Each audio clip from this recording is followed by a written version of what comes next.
Salute to everybody that's going to be joining me today. I want to have this conversation with the fellas because obviously we see these various talking heads, one from the conservative side, one from the liberal side. But the goal and the objective is still the same, to get man to blindly return to the plantation or play a rigged game. Obviously, the government needs families. The government needs families. But they also need to keep women in power to motivate spending. Since women do 80 to 85% of the spending for the economy, the government needs women to spend. But they need men to go along with the program, and they want men to be better for worse. And we talked about inflation on this channel, the concept of men having to work 20 times harder than their grandfathers did for women, 20 times worse than what their grandmothers were. So this is the dynamic that the modern man is faced with. He's not getting any chaste women. He's not getting any women that fall under the leadership of men. He's getting basically a feminist. What's up, my brother Top Gun? Salute to you. Welcome to the chat. That's my man, always supporting. Appreciate you showing up, man. And guys, make sure you hit the like button. So a man is not getting nothing traditional. Nothing is going to follow his leadership, get on his plan. But these men are still asking that men be better for worse, which is this ultimate slap in the face. Because when you ask what's in it for men, or what are women's duties to men, these men who are asking that men be traditional and be better for worse. By the time most of these women that have graduated college, they're already liberally indoctrinated, have all types of feminist ideology, high school, college. There's no way that these women are going to want to fall under the leadership of a man. They're not going to want to do that. They want to be there. These are feminists, but we don't want to talk about that. What we want to talk about is everything has to be about men. The conversations always returns back to men. It's almost like women have no responsibility to be good people. And that's what's the flaw in the system itself, that women have no responsibility to be good people. And if you think you can have a conversation with these individuals like the Scott Galloways and the Matt Walsh of the world, you can forget it. Let me give you an example of a conversation you have with some of these guys. Basically, you're correct. All of the responsibilities with no the authority. And even to the point where you're not even getting something that hasn't been ramrodded and worn out. You see, with Matt Walsh and them, they think that anybody who goes down to the church and repents of their sin has been cleansed of the heavy pounding that they've received over the years. You go down to the church and you pray and you repent, and all of a sudden you've been cleansed. You've been revirginated. And now you're fit for marriage, despite the fact that you've enjoyed all of the feminism that women fought for and all the liberation that women fought for, the sexual liberation, the feminism, all these things that they've enjoyed. Now they want you to be traditional. But what are you getting? You're not getting anything traditional. You're getting an unruly woman in the house with you, and you're getting all of the responsibilities with none of the authority. So the only thing that's there that's traditional is your responsibility to her, which is enforced by the state and the court of public opinion. And everything that goes wrong in that relationship is going to be your fault. That doesn't sound like a good deal. That sounds like men giving up a lot of leverage. And you can't see, this is the thing about guys who speak half-truths like the Scott Galloways of the world. Let me give you an example of what these male feminists sound like. Now, I just remove this from and add this. Let me give you an example of what we're talking about, okay? This is a conversation right here where Andrew Wilson is having a conversation with one of these enlightened male feminists. And listen to this conversation.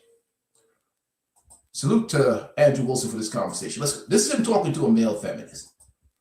Oh, 1 second. There we go. Can you name any of them that were led or fought? Do you agree with me that there have been many revolutionary fights and slave revolts? Yes. Okay. Can you name any of them that were led or fought by women ever in history? No, I don't believe so. Ever in history? No, I don't believe so. One time in history? No, I don't believe so. So then what's going on is that Boudica, the Celts, they fought the Romans. No, that was men, guarantee it. Now, as you can see, typical male feminist, he's going to argue like a woman, like Scott Galloway. He's arguing like a woman, okay? These are the type of jellyback simp men that are the enemy of the modern men, okay? The guy who's arguing against Andrew Wilson, obviously a feminized male, okay? Listen to his logic. It's just that of a female.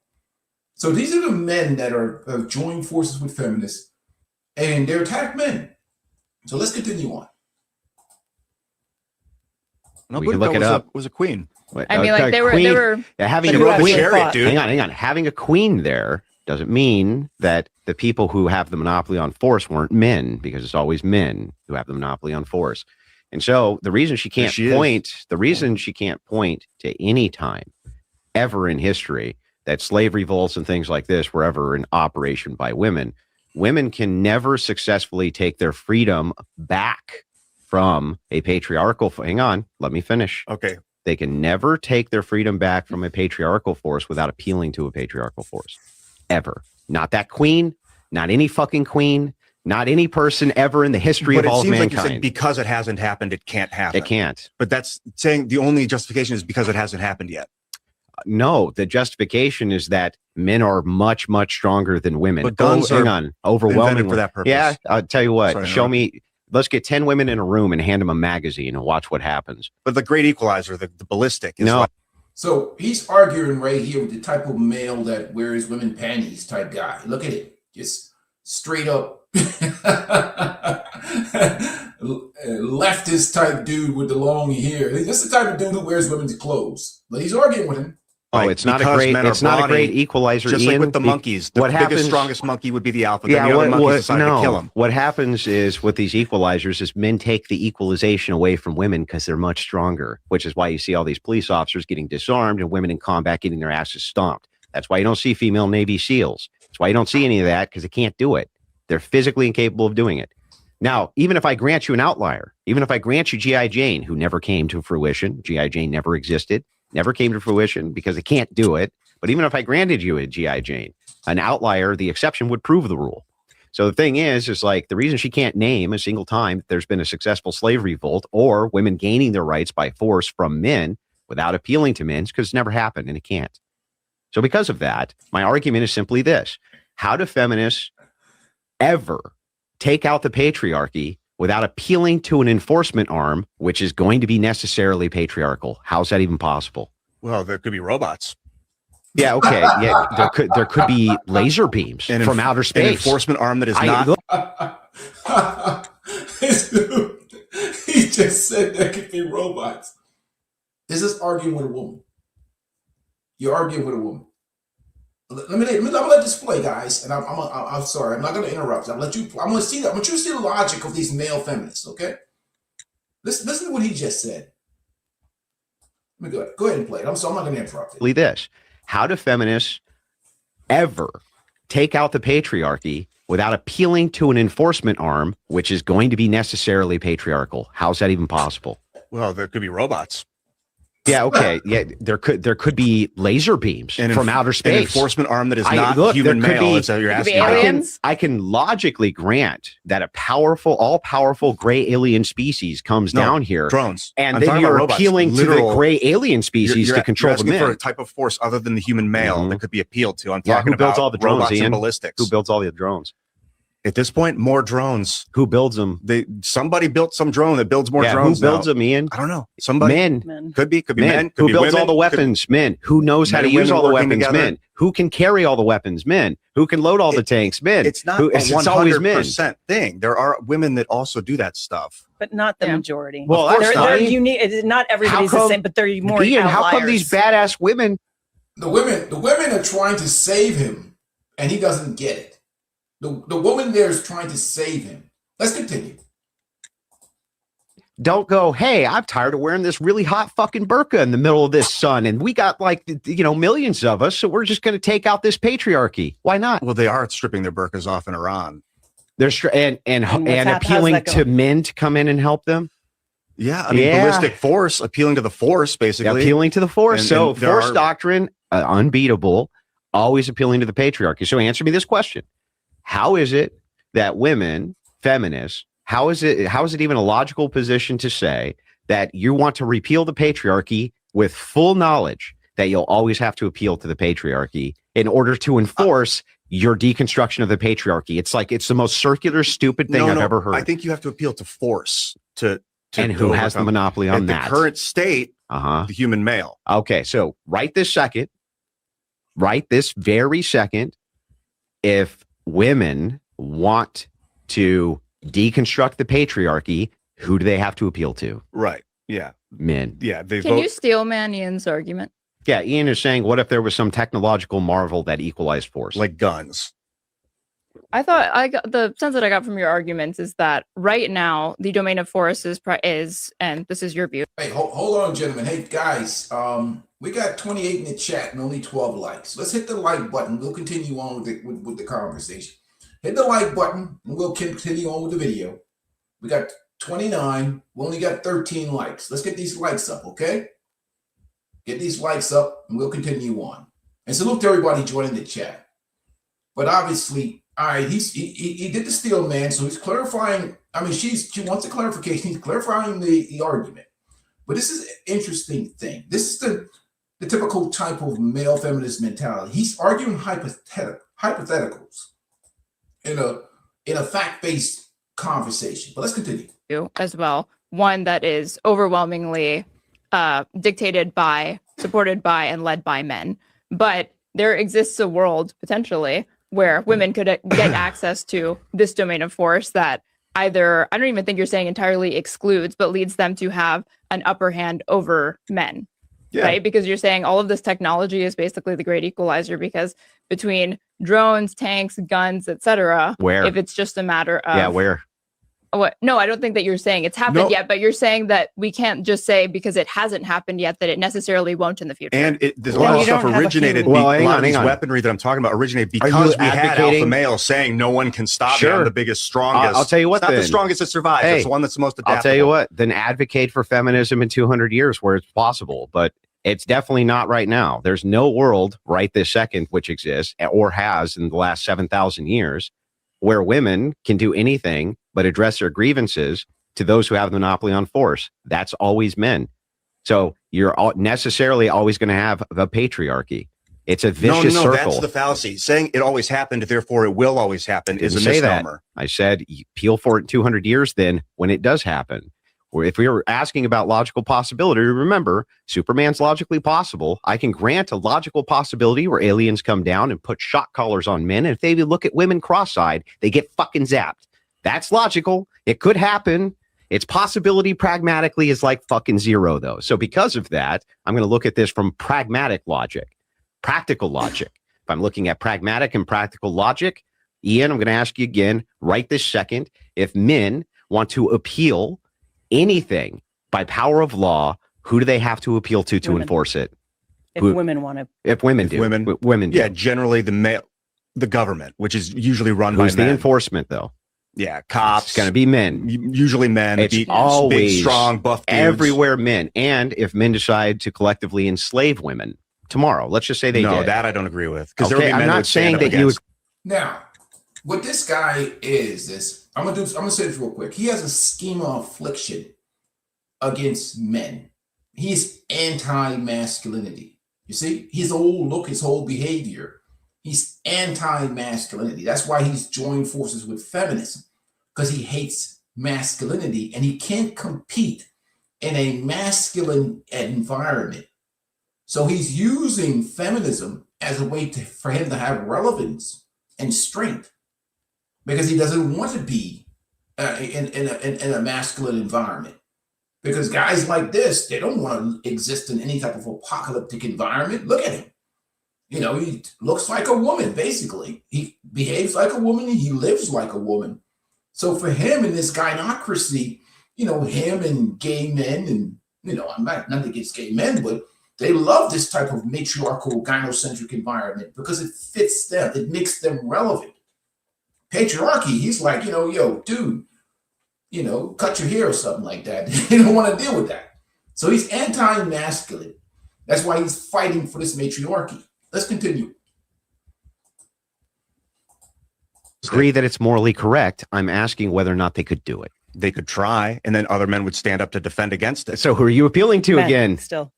We would be appealing to ourselves. You'd be appealing to men again. It could be men and what women. you just got arming done up to saying defend is, against psychos if like men that. came in and they tried enslaving women, men would stop them. And women would stop them, and probably kids would stop them too. Yeah, but who would those women and kids be appealing to for force? Their rifle. They're what are you talking about? Men. They'd be appealing to the men. If a bunch of dudes came to enslave the women in your neighborhood, and you and your wife and your kids grabbed their rifles, you would all be appealing to what? Are you talking? There's no They'd appeal. be appealing to the men. You'd be to God. Your right to self-defense. Can I just say, if someone comes Ian. after me and they have a gun, I'm going to look to my husband with the gun. I might have the gun, but I'm going to look to my husband to protect me. Hang on, Ian. There gets to a point where he's going to hand you a rifle because the two of you are better shots than one of you. Yeah, so 300 men, they invade a suburban neighborhood that has 700 women in it. Are they going to win? What is the situation? So you're That's just 700 women. Compound that is only 700 women, and they're in a suburban neighborhood, and 300 men come in there, and they're like, "We're taking this shit." Are the women strapped? They're both strapped. They're all strapped. Probably 700 people are going to wipe those dudes out. Oh, come on, Ian. They can shoot from windows. These guys are walking down streets. Oh, what Ian. Tactical disadvantage? Are they train killers? Who are these men? Yeah. That's what I'm trying to tell you. I'm gonna let it continue. Some of these dudes is hopeless, man. But let it continue. Okay, Ian. Just random men. Let's find out if this is true.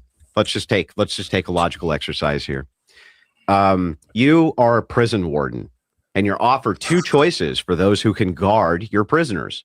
You'll either get twice the women or half the men to guard these prisoners. Now, these are the worst fucking prisoners on planet Earth. They're big, they're mean, they're strong, and they're fucking awful. Now, remember, you're going to get two women for every one male guard. Which one are you going to choose? The men. Yeah, that's what I thought. All right. So anyway, back to the debate. They're not shooting to kill, though, dude. If you want to give me 700 rifles and you take 300 rifles, I'll take 700 rifles. Okay. How about if your guys are trained Navy SEALs? What if I give you 3 women per one man? Are they armed? What are you talking about? Hang on. All things are equal. In the guard towers, you can still have some women who are armed. The ones who have to patrol the floor, though, they're women. If I need dudes in hand-to-hand combat, that's its own thing. But if I need guards with guns, I'm going to take triple the guns. What are you? Yeah, in the towers, you're going to take guards in the tower, triple the tower. I get it, but who's walking the floor, Ian? Put some, I don't know, big burly dudes down there. Yeah, that's right. But that's not the argument. Your argument is that men can arbitrarily enslave women because they're stronger. I mean, it's almost like black and white. Like lack of evidence. Let me ask you a question. That's why we built guns to defend against that mentality. Help me out. In Iraq, was there a right to own an AK-47? I don't know. There was. How come the women didn't overthrow the vicious patriarchy? In Iraq? Yeah. Are you talking about Saddam Hussein? Yeah. How come the women, even though you could have an AK in every home, how come the women didn't grab that AK and just go, I don't know. I want my rights? Did they want to? Did they? Yeah. Well, don't they want to? Would you want to live in oppressive heat with your burqa? I don't think they wanted to overthrow It's because they Saddam. fucking can't, bro. They can't do it. There's never been a female revolution ever using physical force against men, which has ever been successul or even really tried. The French Revolution, which was full of men who was started by women, dude. Who was taking the men to the guillotines? Who got the weapons out of the Bastille? It was the women, bro. Who was using them? They all did. No, it was the men, dude. Are you unfamiliar with the women that started the French Revolution? Ian, let's walk through the French Revolution. Who was taking the people to the guillotines? I mean, I wasn't there. Men.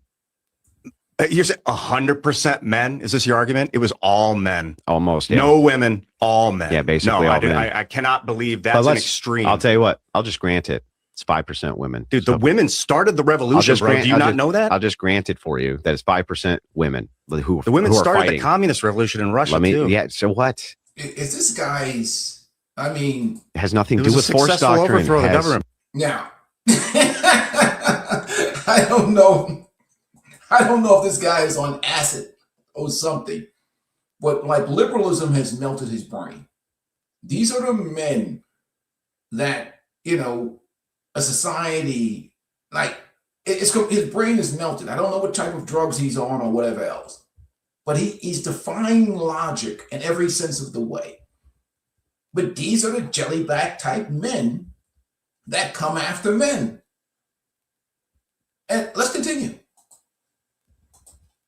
Nothing to do. You just said there was no successful revolution started by women ever. No. With physical force. That was the French Revolution. No, what are you talking? They robbed the. Sorry to interrupt. Make your point. Let's pretend for a second that you have 8,000 women in cages, okay, who are slaves, and then you have slave masters, okay. Can we point to instances in history where those all men who were in cages, right, have successfully overthrown their oppressors? You said there's women in cages? No, men. Okay, so there's 800 men. There's 8,000 men in cages. 8,000 men in cages. Mm-hmm. Has there ever been an instance in history where they've overthrown the dudes without external help? No. Well, yeah, even without external help. Not that I know of. I mean, people in cages, they're in cages. The answer is yes. There has been many rebellions which were successful, led by men, of all men. Not a single one by women. Hang on. Ever. Not a single one will you ever be able to point to historically where women were enslaved in mass by men and ever were able to successfully use force, stop, Ian, to get out of their enslavement. Not once. They always have to appeal to males. Always. Which is why when I gave her the example, she was forced to agree. There's no choice around it. You always have to appeal to male force. There's no way around it. You're talking about women using like loudspeakers and propaganda and shit to start fights, sure, but they're not fighting the fights, is my point. They're always appealing to people who can. That's the point. And so if it's the patriarchy that we're talking about, it's always going to be those who have a monopoly on force. So women, these feminists, are always going to have to appeal to those who have the monopoly on force, thus creating a new patriarchy. It's just like an over and over and over again cyclical. It's just cyclical logic. It's bizarre. It makes no sense. But I just don't think that the monopoly on force equals male necessarily. Yeah, it equals male. It usually does because men are physically stronger. But then we built guns. Yeah. It's a relatively new invention, and now you started to see like even men kind of don't have a monopoly on force. Like we have robots that can drone bomb shit. Like we don't. The robots do. I'm sorry. Do robots operate and build themselves or something? Well, not yet. But we're starting to lose the monopoly on force as human men. No, we're not. I mean, dude, a whole village can get blown up by an airplane. Yeah, you're talking about like clean warfare. Like largely a lot of it's happening from like the fucking sky because you have people just piloting drones. You don't have men like rushing out into warfare anymore. Yeah. Like always. Or unless you're in the Ukraine and you're in trenches and you're fighting combat and the women all fled. They all fled. Women all fled. They're all in different countries. They got the fuck out of there. They hightailed it. They're not in the trenches fighting, Ian. How come? That's really weird. I'm not there, man. That's really weird. Where are all these fucking? I thought your point was that we're largely moving away from like this sort of trench warfare or whatever. But yeah, we're exactly. Not. And we're starting to move towards like informational warfare, drone warfare, AI warfare, etc. There will always be trench warfare. There will always be guys getting up in each other's faces. But yeah, ballistics have altered the way force is wielded and the way monopoly is drawn. Oh yeah, is that so? Yeah. Oh, let me ask you a question. All things equal. Between a man and a woman, right? You give them both a gun, right? One of them has to watch your back. Who you picking? It's such a vague question. I don't know them. You don't know them. You're just going to pick two. It's going to be completely random. You're going to push a button. It's going to be a random woman or a random man who shows up with a gun to watch your back. Which button you pushing, Ian? I don't know, man. You don't know? I don't know. You're not sure? Just pick the guy and get it over with? Yeah, like what if Kamala Harris had become president? Who would have had the monopoly on force? It's still always going to defer to the enforcement arm. They're always going to have the monopoly on force. Sorry, you said they always look to their leader, right? They look to the one to lead them. You can be leading them. Here's the thing: you can look to leadership unless you get to overthrow. Well, now you're just saying that leadership doesn't matter, and that's dismantles your initial argument that people. Not saying leadership doesn't matter. I'm saying that men always have an option of force to change leadership, and women don't. Yeah, that argument is saying then leadership doesn't matter. No, because we can just overthrow it anyway. So it always comes back to whoever wants it can overthrow it. I don't know. Not women. Women can also overthrow. No, they can't. People with weapons can overthrow systems of humans. Yeah. Then when's the last time women did that? Ever? I just said they can. I didn't say they did. They can't. I said they can. They can't. So You see? I just want to show you. It's really just a demonstration, an illustration of what the situation is with these male feminists, the Scott Galloways of the world. These guys, you're dealing with men that think like women. Not Matt Walsh. Not Matt Walsh. I'm talking about the Scott Galloway. We're going to get to the Matt Walsh type. The Matt Walsh type is the guys who use religion and think and walk men to the slaughterhouse, thinking that you can just Jesus everything away. Hey guys, make sure you hit the like button. Likes are free. Only 22 likes. Let's get these likes up to at least 37 or 30 likes for those in the chat. Come on, I'll give you 5 seconds. Let's get the likes up, folks. Likes are free.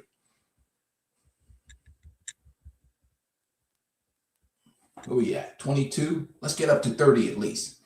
So, but these are the types of individuals that you have to deal with when you're dealing with the current environment. And that's why I say a lot of men don't understand how these simps have found relevance in a gynocentric matriarchal environment.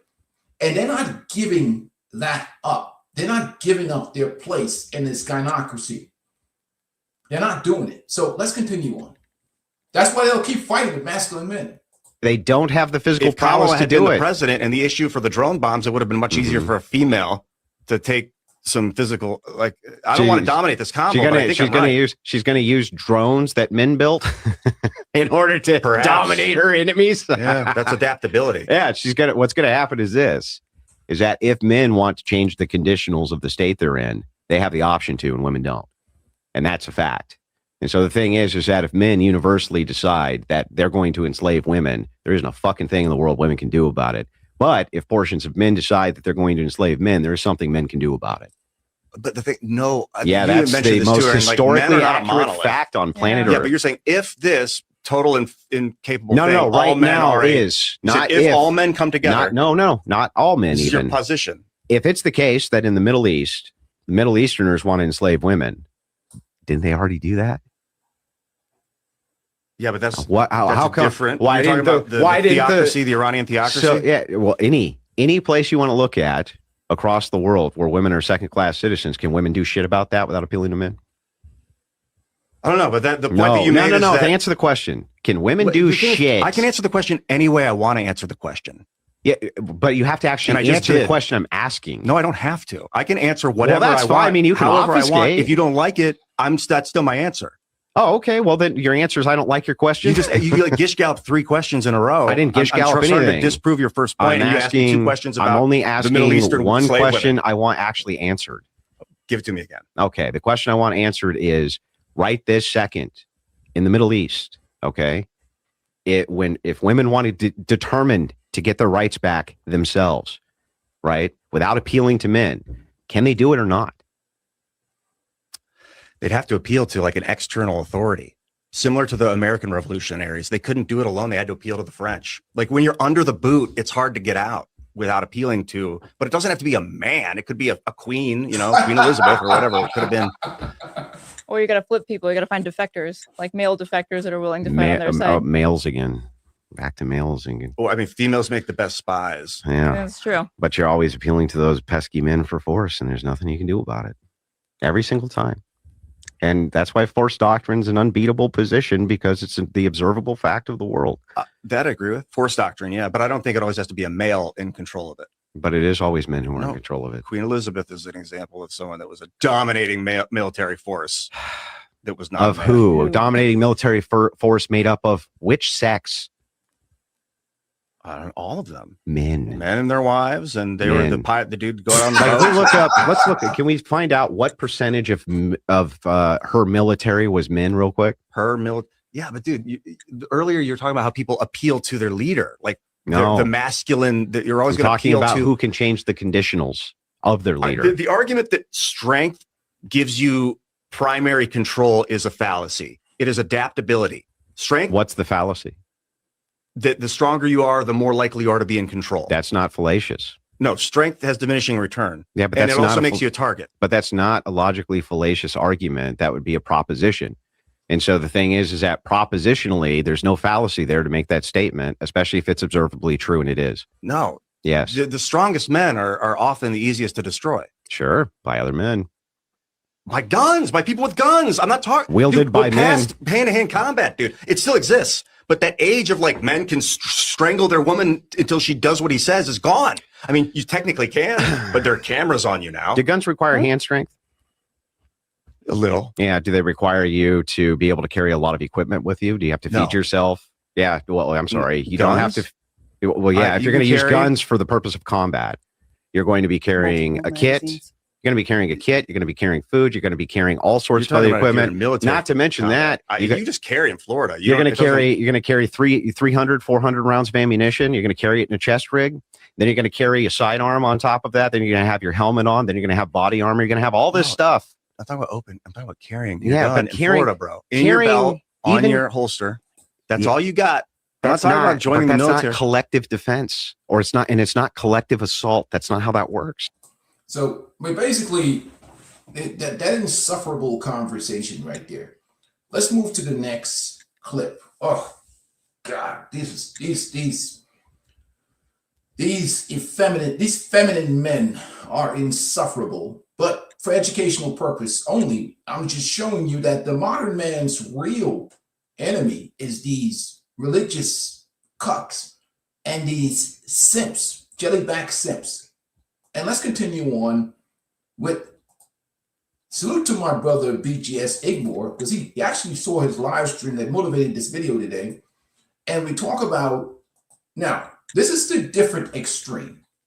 This is from the religious extreme, which is that not really recognizing, accepting the rigged system or the rigged game that men have to play in.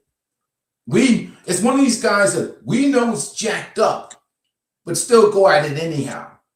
But we're not going to get your back if it fails. In fact, we're going to blame you. If you married some retired 304 and it exploded in your face, you're on your own. But we're going to tell you that if you pray, ecclesiastically, of course, and you bring the church and the covenant in it, you're going to be okay. Even not considering the woman's history, not considering the woman's ideology, not considering whether she's a covert feminism, not considering whether it's a rigged system, rigged game with the state. None of these people are talking about really changing the laws. But let's continue. Salute to BGS Igma for this content. Salute to him. Curry was saying we're all black men now. This whole society is turning into one big mass of used to be black men. Okay, man nots, as they say. Halt so that she can lecture someone for using the term homeless. Apparently, unhoused is the preferred term. Unhoused. Oh my goodness! Psychological safety. And it's one thing about listening to these AI stories. And your wife, now he knows where to find her. You know, like, I'm like, what are you doing? You guys are dumb. That topic, all the content in the first place. Now, as to the specifics of the scandal.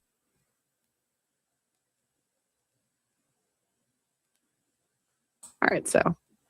Today on That Walsh Show, a sex scandal among conservative influencers perfectly illustrates why many young men are reluctant to get married and have children, but they still should, even in spite of the risks, and I'll make that argument today. Also, tragedy strikes the nation as the Washington Post delays. Hey, salute to Brother Top Gun, man. Appreciate your donation for 26 months. Dirty maculine and pandering makes this the biggest threat to a masculine man. Real live Benedict Arnott. Salute to you, man. Peace, red pill, science. Salute to you, my brother. But we go from different extremes, from the pandering, liberal-minded man to the welcome to the galleys, Matt Walsh. Let's continue on. Of hundreds of useless journalists, Bill Gates tries to explain his appearance in the Epstein files, and a woke school board member brings a school board meeting to a halt so that she can lecture someone for using the term homeless. Apparently, unhoused is the preferred term. Unhoused and shit.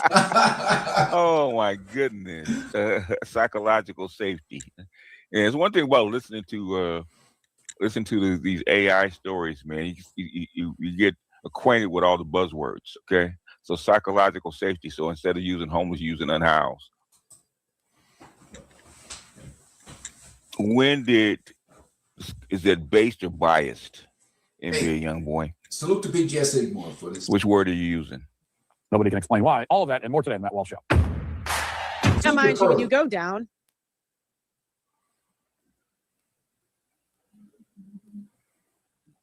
look at these comments. Actually, let me keep going, and then we can talk about it later. Okay. You have to take Pearl with a grain of salt. Sometimes Pearl she's saying it from the heart, and sometimes Pearl is grifting. You don't know.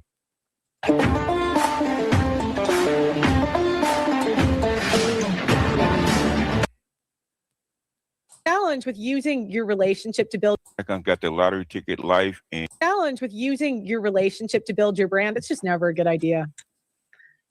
It is not a good idea because who are they going to attack first? Like, let's say you got an enemy as a guy. He's going to hit on your wife. Now he knows where to find her. You know, like, I'm like, what are you doing? You guys are dumb. That topic, all the comments would be, well, what about this? You see this scandal over here? This is exactly why we don't want to get married. So let's just let's lean into that, as much as I hate that phrase. I think that those of us on the pro-family side, oftentimes, it's true to say, haven't done a good enough job of acknowledging and accounting for the enormous risks and downside to marriage that young people are confronting at increasing rates, no matter how hard they try to find a compatible, moral, Christian spouse. This is the catch-22. Our culture is decaying. In order to stop the decay, we need people to form stable and loving. So he's saying, stop the decay of our culture. Now, again, he's not looking out for you. He's looking out for himself because he doesn't want to live in this culture. Right? Families, but it's harder to form stable, loving families while the culture is decaying. Now, people in the red pill and so-called manosphere spaces have been making this point for a long time and have taken a lot of heat for it. I've had plenty of arguments with and now they're admitting what the red pill and the manosphere is saying is accurate, which is probably why do you think I played Andrew Tate last week? Okay, I said they're pulling Andrew Tate out of mothballs is because what they're saying is not working. So what Walsh, you got to remember, Walsh and Pearl come from the same farm. Okay. Okay. They all know each other. They all work together. In fact, they're all in the same milieu. Now Pearl veered off, which is why they attacked her. And Candace Owens also came from the same group. Okay. The Ben Shapiro group. They all come from that same group. So Pearl is red pill adjacent, but thing is she was hired by a TradCon group, a right-wing group. So Pearl is not a left winger. No. Pearl has never been a left winger. Her mother works for the UN. Pearl's never been a left winger. Well, that's definitely true. But let's get into the most salute to BGS again. We're going to get into the conversation, okay? But Matt. In other words, you got their attention. Yeah. You have their attention. That's what I've been saying, okay? When Anna Kasparian never thought about that. The woman in this story, keep in mind that we talked about this for the first time in 20 years. The woman in this story, keep in mind that we talked about this yesterday, and I spent. Yeah, because Elijah's goaded a little bit for banging all these e-girls. Like, if you look at Elijah's alleged roster, okay. Oh, really? Now, I don't know if these are true or untrue, but I'm just saying this is alleged. And the fact that this is alleged is pretty goated, okay? Sorry, Emily, you're on the list. True or untrue, I don't know, but I'm not really going to believe you. She's pretty hot, okay? Young Emily, like, she's pretty hot. Pretty hot, okay? Then we got Chad. Sarah Stock. Pretty hot. Yeah. Savannah Hernandez, I think, was the other one. Pretty hot. Yeah, she's cute. All right. Especially young. Yeah. You can't tell me that these women are not hot. Like, that's a little bit impressive. Mm-hmm. Now, you might say, yeah, they're mid. Yeah, I mean, yeah, we're in conservative media, but how many of you got like? They're not mid. Those are not mid women. Okay.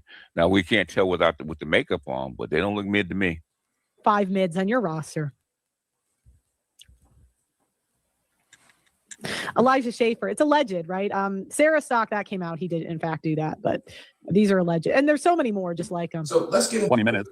The gist of it. She was thinking about her other boyfriend. And here's the thing. If you don't learn the truth soon enough, then she could, not too far in the future, walk away with half of your assets, including your house, along with alimony for life. He just made the case. All right, don't get married now. This is not some fantastical hypothetical scenario. It's what apparently happened to the man who was engaged to. And Negroes get shot every day, B. He be all right. Sarah Stock. And look, they're going to make the case, and nobody is thinking about the guy who was engaged to Sarah Stock. Everyone's thinking about Sarah and Elijah. But the real victim is the guy that married the broad. Perhaps briefly, went by the name Sarah Setka. Sarah's a relative newcomer in the whole trad woman conservative influencer space, and she put out posts like this one when she got engaged. This is from August of 2025. She writes, I won. That's incredible. I want to double check. All these people, Matt Walsh, Ring E-Girls.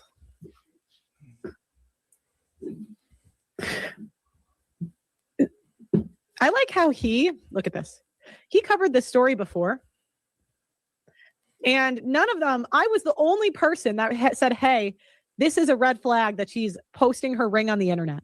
Uh-huh. All of the conservatives covered this story. There's never any humility when I'm proven right. Ever. Never any humility. They all, all right, whatever. Along with a picture of her engagement ring. And as you can see there, Charlie Kirk, who was actually an honest and wholesome person, responded, congrats, marriage is amazing. Lots of people responded that way. Makes sense to respond. Someone got engaged. It's a happy thing. You say congratulations. Then there's this post from Sarah Stock, which she wrote in November of 2024. Quote, the idea that women who are waiting until marriage are doing it to manipulate men into marrying them so they can leave and take all their money is kind of schizo, in my opinion. And you probably have a 0.01% chance of that happening. Oh. Anyone who's going to be a forever bachelor and never procreate because they're not willing to take that risk, especially with a woman they love and trust, is NGMI, not going to make it. Waiting until marriage also has statistically better results for the marriage. And 6 months later, in April 2025, Stock announced that she had converted to Catholicism. Stock wrote, quote, I'm officially Catholic. And then she wrote, Ave Christus Rex, meaning Hail Christ the King. And then here's the thing. Had they not made a big spectacle of their religion, that's why people are pissed. Yeah. Because you didn't have to make a big spectacle of your relationship and your religion. You didn't have to do that. Nobody put a gun to your head. It's just incredible. Her photo with her husband receiving the Pope's blessing. Mm-hmm. Bruh. Was Elijah at the wedding? That's my question. Bruh. There's never any humilities. Nobody's apologized to me. Never going to happen. Now, I'm not prepared to say, as many have, that her conversion was a scam and she never meant anything. She said it was all a big ruse. I can't see inside her soul. Isn't that incredible? That's how cucked and simpy conservatives are. You got bamboozled and lied to, and you cannot even say that you got bamboozled. You can't admit that you're wrong. It's like Brittany Renner converting to Islam, right? and then 6 months later, she's cussing out her baby daddy, huh? And lied to. It's just incredible. The simping never ends. It never ends. I was like, we have Nick defending them now, really? And hey, Mr. Reddit, Charlie Kirk, wholesome and honest. Yeah, I heard that. I'm telling you, I was talking to Nick the other day. I hope he's okay with me talking about this. But I'm like, Nick, you're going to nag us about gossiping when these people threw their fucking religion and relationship in our faces and called everybody whores. Mm-hmm. Yes. You didn't have to do that. None of you guys had to do that. And that's what I kept trying to say. I'm like, look, we're not mad because nobody cares if she banged her boss. Water is wet. Sky is blue. Mm-hmm. We're mad because you guys took the money. Yeah. And you were never, and we're mad because a lot of men see themselves in that guy. Mm-hmm. Yeah. So. God can figure that out. Perfectly possible for a person to profess it. Oh, and he kept saying like big deal. And I'm like, really? Really? Big deal? As a trad concept, big deal? Oh, really? It was just incredible. And I was like, I kept telling him, I'm like, you're blackpilling me. I'm getting blackpilled. I'm getting blackpilled even further. Yeah. Pearl getting blackpilled. Oh, that's a new one. Join the club, Pearl. Join the club.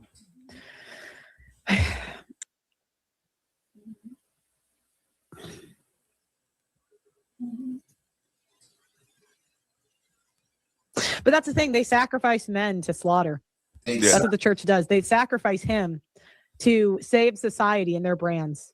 Not Nick. He's in a tough situation. I do feel for him, but I was so disappointed. I'm like, this white knighting, it just has to stop. I feel a little bad, I don't think he wants to be involved, but I was like, I saw his tweet and it was like their faith in conversion is genuine. I'm like,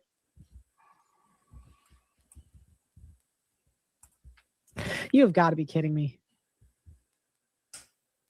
You have got to be kidding me. A certain belief and hold that belief and yet act contrary.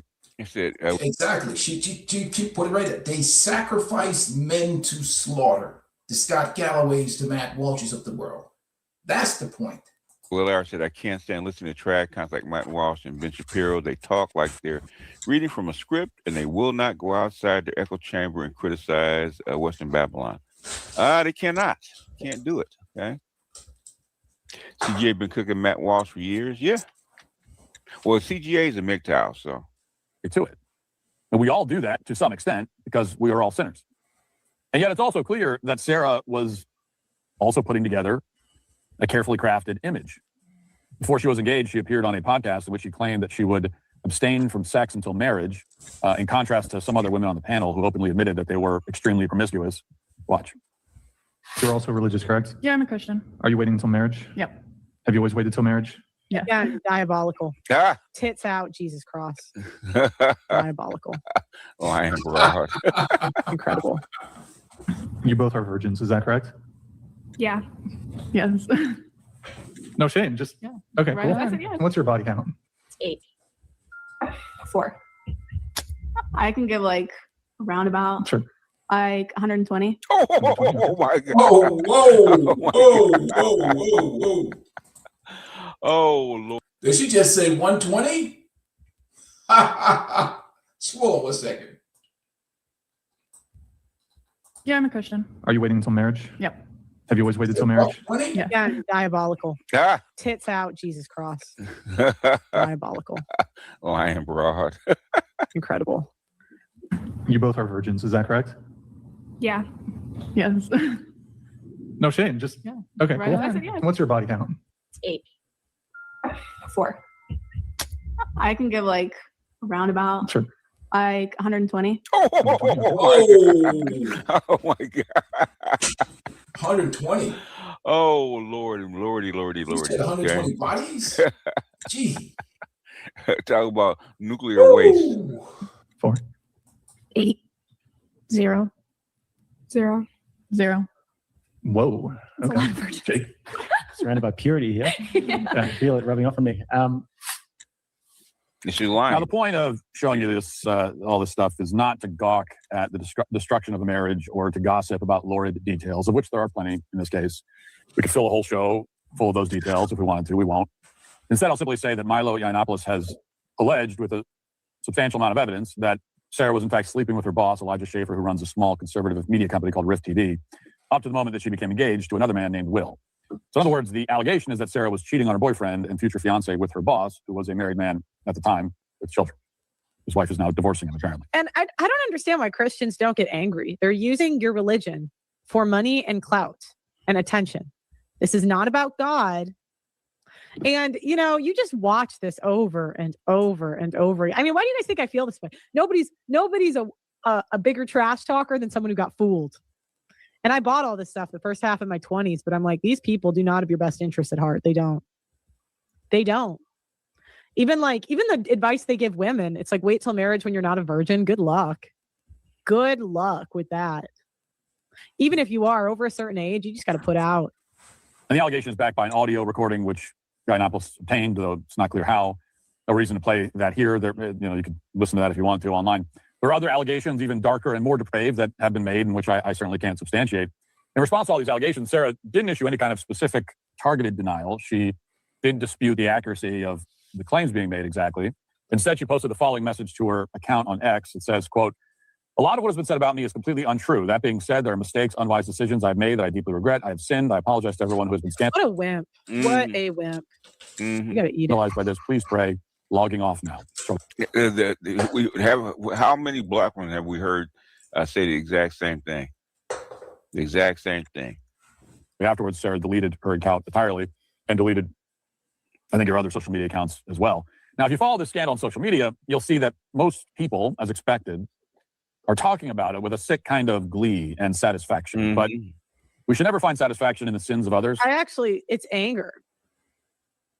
It's not glee. It's fucking anger. I mean, we're happy that people got exposed because they do this all the time. Mm-hmm. They lecture all of us on how to live. Like, I was even thinking, I'm like, the fucking audacity. You are going to lecture me about gossiping, but you won't lecture your friend for cucking her husband? Go to hell. I'm like, fuck. And I was telling him, I'm like, guys are going to leave the church because of this. Like, the smartest, most intelligent men do not stay in the church. I'm telling you. They don't. That is true. That's true. And black men have been doing that forever, for the last 30 years. All men that I know worth a damn over a certain age, they are not religious, even if they're super moral. Yes. Under a certain age, but when you're a young man, you're naive, right? When they get older, they leave because they've just seen it too many times. Too many men get cucked. Yes. And, the response I get is, no, that's not happening. I'm like, look, too many men were screwed during a divorce where they just believed the woman and they get lectured by some guy doing the same stuff that they're doing, right? Matt Walsh and them sell utopianism. That's really what it comes down to. They're trying to exist in this parallel universe that don't reflect the reality of life today. It's just incredible. I'm sure there are people that are celibate. Okay, the only person I believe that is celibate until marriage is Nick Fuentes. I don't know why, because he got no filter. I believe that little motherfucker is celibate. I believe he's a virgin, at least for women. And him, I believe. I don't know why, but I believe him. Hey, guys, hit the like button. If you want to support the channel, you can send a super chat or you can send a cash app to $a peaceful life 23. If you want to support the channel, you can hit the super chat or cash app. Appreciate your support, gentlemen. Let's continue. Everybody else, they're suspects, like Matt Walsh. Okay, 2 whole years and now. Especially when there are real victims involved, spouses and children. So the point is not to gloat. I have no reason to anyway. I have nothing personally against anybody involved in this scandal. The point is that this story is not the exception. It's not happening out of nowhere. There's nothing aberrant about it. As we talked about yesterday, Elijah Schaefer's behavior is all too common among some men, and Sarah Stock is all too representative of how some women, though certainly not all, think and behave these days. These types of women, they don't see men as potential husbands. And look, if I go to Walsh's wife, like Walsh, your wife, and her bio says her only purpose is to troll Matt Walsh. Who the fuck would want a wife that's their adversary? It's not to support you, it's to troll you. And it's because you don't have the balls to tell her to stop. So we're being lectured by a guy who really doesn't have a marriage anybody would want. And he's telling you to get married. They don't have your best. He's being cucked. And I don't know why a white woman is going to want to mess up the money anyway. So that's weird to me. The only other person who would do that to mess up the money is Michelle Obama.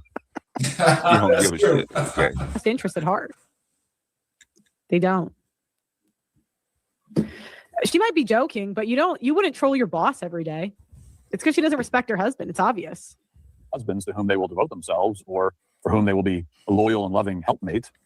They see men as tools they can use dishonestly for a specific purpose. I consider the fact that as of the most recent data, roughly 70% of divorces are initiated by women. That's according to research from the American Sociological Association, but plenty of other sources agree on that point. In fact, the number rises to... Now, okay, watch what he does. This is the setup. He pretends like he's arguing on men's behalf. What he's going to do is put out all of the facts that it's undeniable facts. Then he's going to do what's called the spin, which is called, well, seeing all these facts, and if you walk down this alley, you're guaranteed to get stabbed to death 90% of the time, but there's a 10% chance that you won't. That's what he's going to argue. Let's continue. You get on this flight today, there's a 99% chance you are going to die, but there's a 1% chance that you won't die. That's Matt Walsh. between 80 and 90% when you only look at highly educated women. And here's a quote from the American Sociological Association, give you an idea of how they frame the data. Quote, study author Michael Rosenfeld, an associate professor of sociology at Stanford University, found that women initiated 69% of all divorces compared to 31% of men. In contrast, there was not a statistically significant difference between the percentage of breakups initiated by unmarried women and men. Women seem to have a predominant role in initiating divorces in the U.S. as far back as there is data from a variety of sources back to the 1940s. So what are you arguing about? So you're still saying, you're still trying to push men into this pit. Right. Rosenfeld said, I think that marriage as an institution has been a little bit slow to catch up with expectations for gender equality. So that's how left-wing academics present the data. They blame marriage for being a little bit slow to catch up with expectations. They don't blame men for cheating on their spouses because according to the data, that's not what's actually driving the high rates of divorces initiated by women. But they also know they can't blame women because every academic, without exception, is forced to embrace feminism as a religion.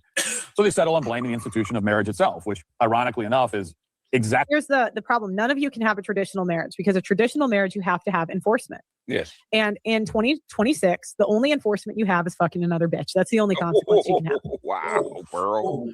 That come out of Pearl's mouth. Wow. Whoa. You don't have a traditional marriage. You're just playing pretend. And that's what people are sick of.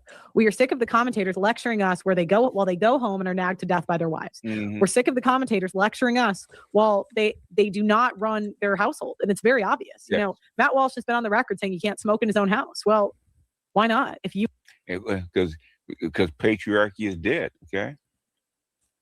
These are supposed to be patriarchs, right? They don't run their own house. run it, you don't. We're sick of being lectured. Like, it's such bullshit. You guys are lying. You are lying. None of I have not seen a conservative commentator that has the demeanor that he tells his wife to shut the fuck up. Ooh. Why do you think people gravitate towards Andrew Tate? Ooh. Because we're sick of these simp ass dudes who did the same exact thing as everybody else. They got married late to a woman that wasn't a virgin, probably was ran through, and then lectures all of us. It's like, fuck you. Pearl. Uh-oh. Boy. Uh-oh. Pearl changed horses or what, man? Pearl's tired. Now she's supposed to replace Andrew Tate. Now she's on his side. I told you. She's had enough. You know, I think people just get tired of these dudes lecturing us, telling us what manhood, masculinity is supposed to be, telling us everything. They'd be copped out, simping all over the place. And Matt Walsh is one of them. Him and all the rest of these right-wing conservative guys. It's the same thing. It's a cuckold universe that they live in, a utopian existence, where they really are just want more marriages for the government and more marriages for their church and more symbols. But in reality, they're not in the driver's seat of anything.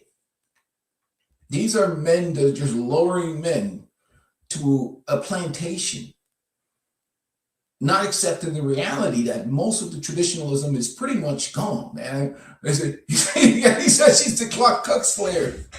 Oh, she came hard for him. Man. I'm like, woo-wee. You know, and it's people are tired of the gaslighting and the bullshit. And that's why I gotta make in my videos, I appreciate honest people. Say what you are. Be what you are. Don't bullshit the game.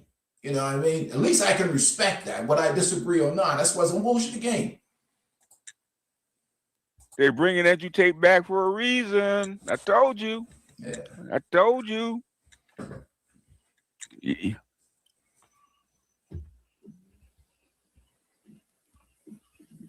To the same conclusion that many anti-feminist red pillars come to, just by a different route. And he doesn't even know what the red pill is. He doesn't. And what he's pushing is going to lead men to suicide. If they take his advice, you are not going to be there on the other side. You are not going to be responsible if they end up committing suicide. If I push a product, if I push a drug that kills people, I get held responsible for pushing it. I could get sued, but he cannot be held responsible for pushing marriage, even with the absurd family court we have today. No, you cannot. And yet, if you ask women, they'll tell you exactly why they're getting divorced. If you take a look at the data, what it tells you is that the primary reasons that women give for divorcing their husbands include that they feel they aren't getting enough attention, their husbands holding back their career, that they, quote, grew apart. In other words, the woman got bored. And like Sarah Stock, apparently, they wanted to try something new. And they convinced themselves that there's nothing wrong with, giving another man a try.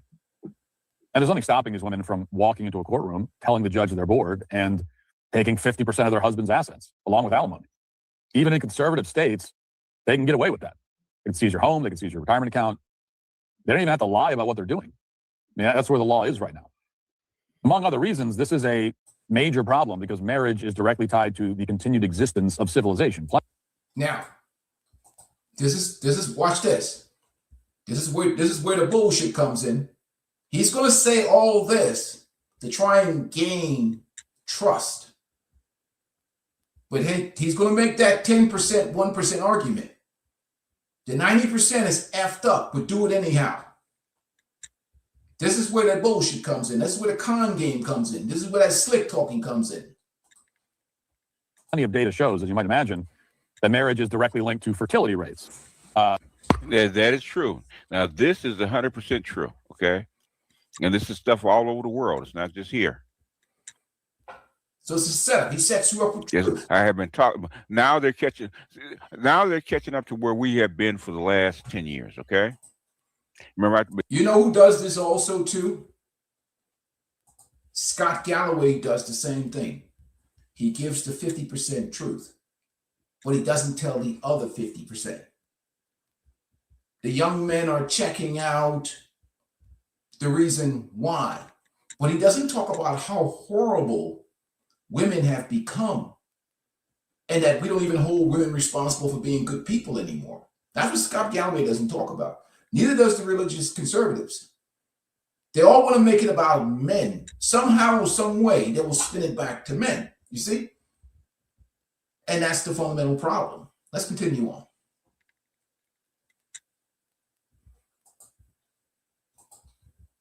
I tell you about the mouse utopia and fertility rates and stuff like that all the way around the world. Now they're catching up. Now they're catching up to the red pill. Remember, my job is to keep you from 18 months to 3 years ahead of the curve, okay? And these guys are like 10 years behind the curve. So he's telling you the exact same thing that I've been telling you for the last 10 years. This is why they're starting to panic, okay? Because they can't get these numbers up. That's why they're panicking. Which seems pretty obvious. If we want to reverse population decline, then encouraging young people to get married is the way to do it. But it can be a tough sell for young men to help you, as long as the law remains so archaic and so obviously rigged against them. So why haven't any conservative states abolished no-fault divorce? Oh. Or at the very least, why haven't more states abolished the idea that women are entitled to 50% of their husband's assets? Oh, no, you didn't just say that.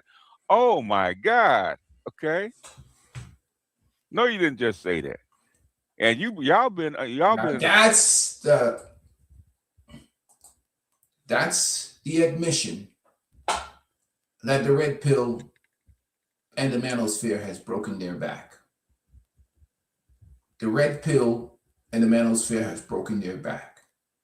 And they have no other choice but to come to the table and kneel at the feet of the manosphere and the red pill, because they can no longer control men.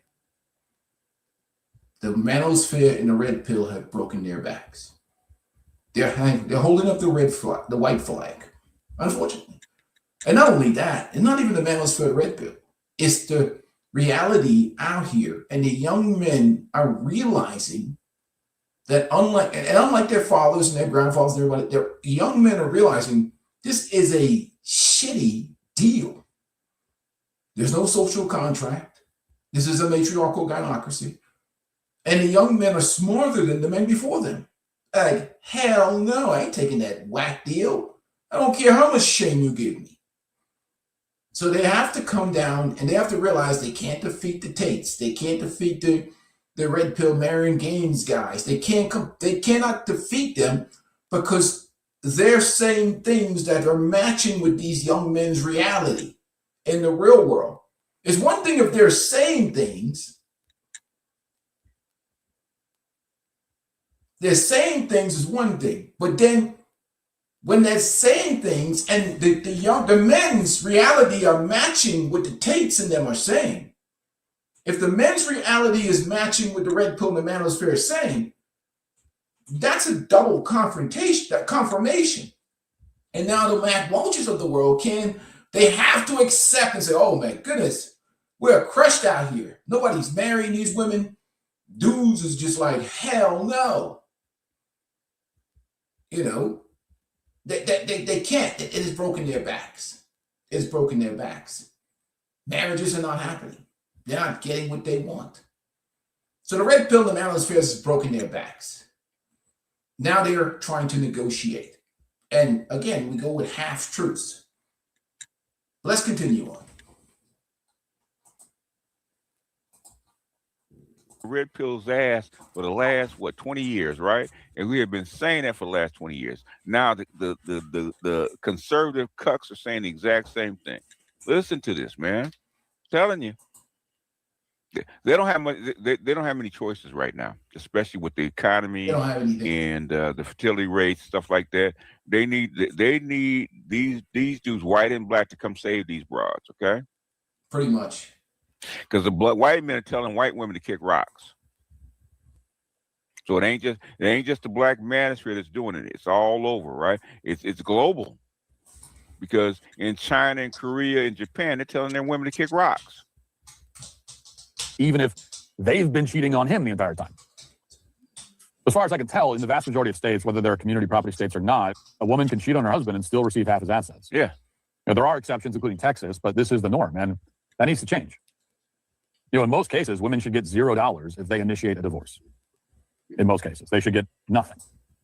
Ooh. In fact, in many cases, they should be fined for wasting the man's time. Whoa. Now, this is a conservative.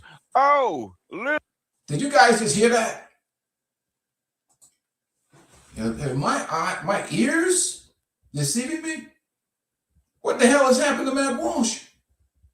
Damn, he must have took some red pill. Where red pill science at? What has happened to Matt Walsh?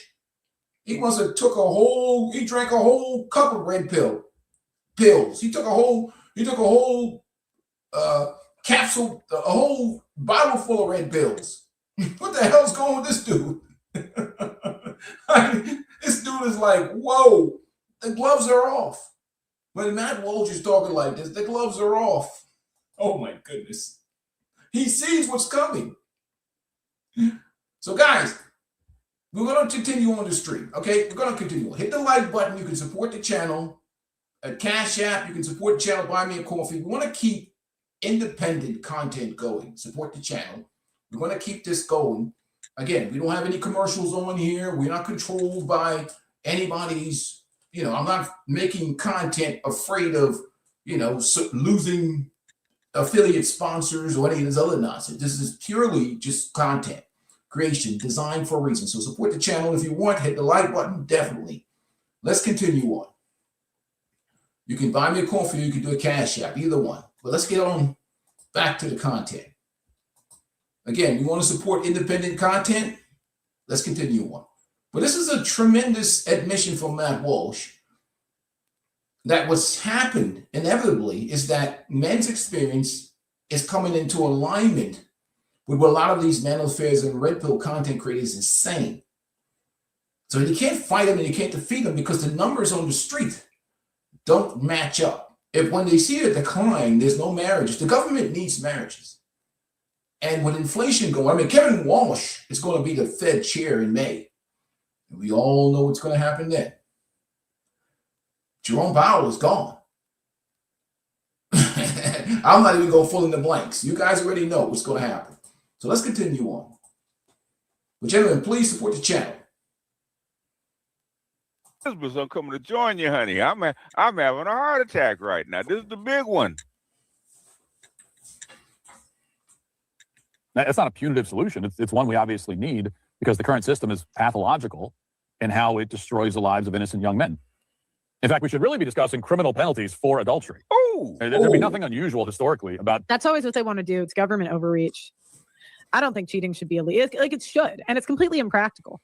How would you enforce cheating? Like, what is cheating? Look, if anyone wants to leave, I know I used to say that divorce should be illegal, but I disagree. If someone, maybe the barrier of entry should be higher, but if someone wants to leave, just let them go. She should leave with nothing. Okay. That's the point. It's not about what if you want to leave, just like the old patriarchal marriage, you want to leave, you leave with nothing. So it's not about you wanting to leave. You don't get to unjustifiably enrich yourself and leave. No, you want to leave broke. Go. You can go. You can't. Why take? China did a good job on this. China basically protected assets going into the marriage. A man's asset, he owns a house, a car, and all that stuff. You can't get that stuff. And look what's happened to the marriage situation. You see all women crying and, oh, they don't want to get married because they can't get a hold of men's assets. Because what happened in China is they were just marrying men for resources, staying married to him for a couple of years and then divorcing him and taking his house, his car, and all that stuff. Because they had gotten a little case of feminism for a while. And it became like a completely diabolical gold digging situation in China. But they corrected that with the laws. You know, he said the only thing I disagree with Pearl about cheating should be punished. It should be. You should get incarceration for that. I mean, especially in a marriage. That's if you in the current environment with social media and everything else like that, it should be that way because you're alienation of affection. Somebody coming into the marriage, it should be punished. I mean, it's just the way it is. You know, you want to cheat, don't get married. It's just that simple. Dispensing prison time or fines or even corporal punishment for adulterers. And what's unusual is having no such penalties in place at all. We are one of the few societies in history to not treat adultery as a criminal matter. And I see no evidence that our approach is in any way superior or brings about better results at all. You know, it's tempting to think that reversing this entire system is impossible, but it's not. And more to the point, there's reason to believe that in general, conservative women in general are much less of a danger on this front. Take a look at this data from the U.S. General Social Survey, which was republished by the Substack Age of Infowars. It shows that the average number of children that are being born to left-wing families in the United States is declining significantly and significantly more rapidly than the number of children who are being born to conservative families. Okay, what they'll do is they'll say it's rising. Here, let me see. So it goes from 1.8 to 2.6 in the matter of 15 years. Like if you have a woman, she's going to be liberal anyway. So it doesn't even really matter. Like if you see the data on the children, like the women are bound to be liberal anyway. And then who really cares? It's like what, from 1.8 to 2.6. So 1 kid to 2. Okay. In other words, left-wing birth rates are falling far faster than conservative birth rates. Conservatives are. Yeah, they just want to gaslight you. Usually these have small sample stuff. Like there's usually a catch. I don't know what this one is. I'd have to look into it. But usually if the data doesn't really...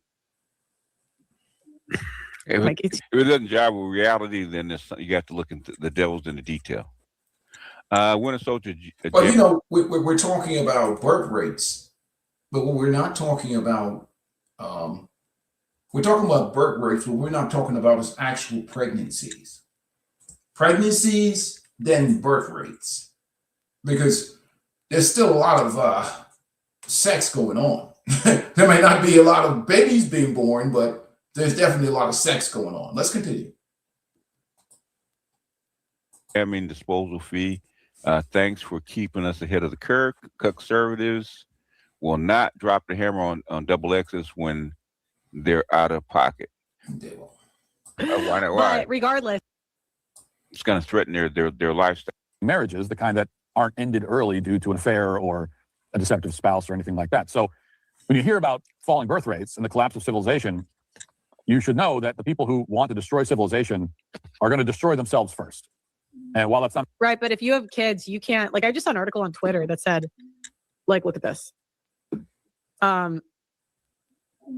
They did an article on Nick Fuentes' sister, which is kind of fucked up. Why not? Why? But regardless, he has a liberal sister, I guess. Okay. So you could literally have a kid that's Nick Fuentes. Yes. And your daughter will still be liberal.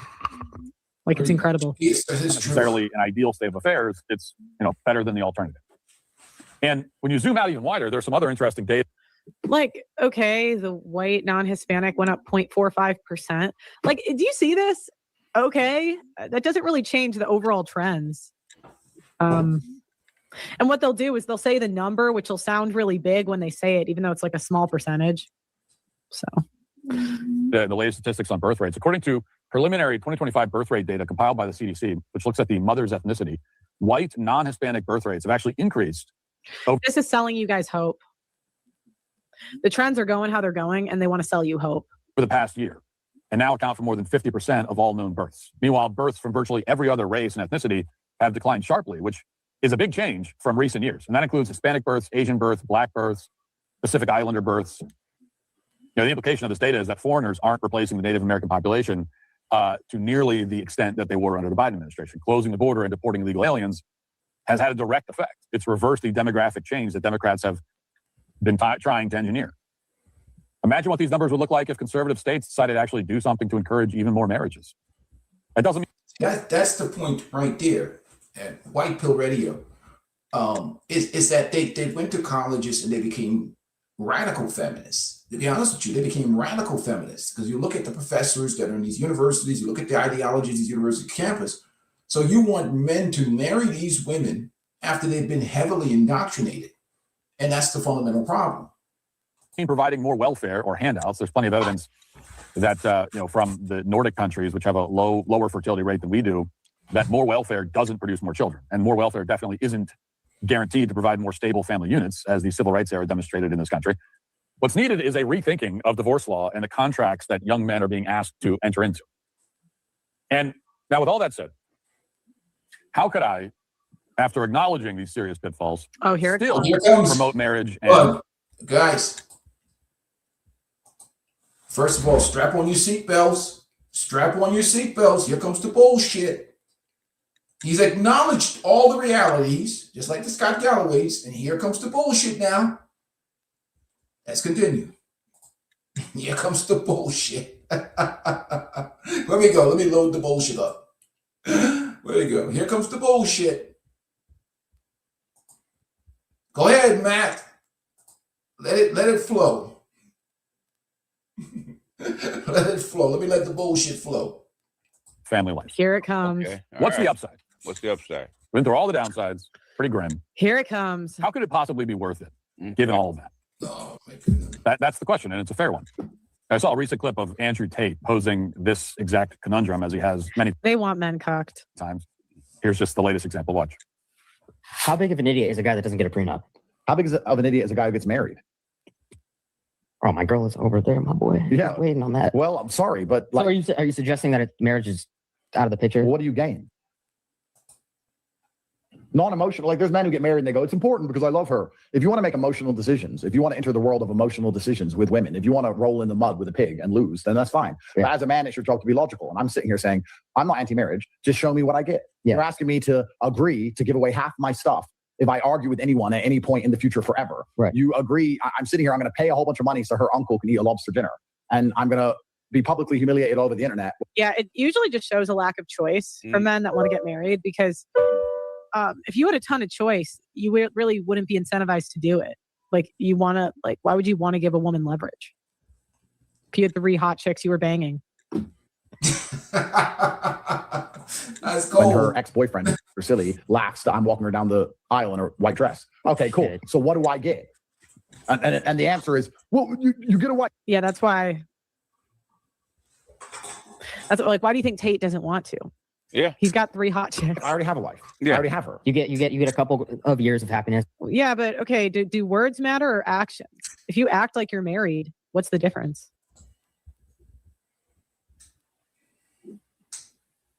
Yeah, it doesn't matter. You need title. A risk of divorce, risk of losing your money, and maybe some kids. Yeah, well, I got kids anyway. So it's a fair logical question. But once you have kids, really, I was telling somebody else that the other last week. Okay, marriage doesn't hold that much weight for me. Is because I got grown kids and grandkids. Why should I get married? I don't need a family. Okay, because I already have one. I don't need to make another family. The premise behind it is not fair. I've already acknowledged that those of us on the pro-marriage side can sometimes be too quick to discount the possibility that a young man gets married and winds up humiliated, betrayed, and broke because of it.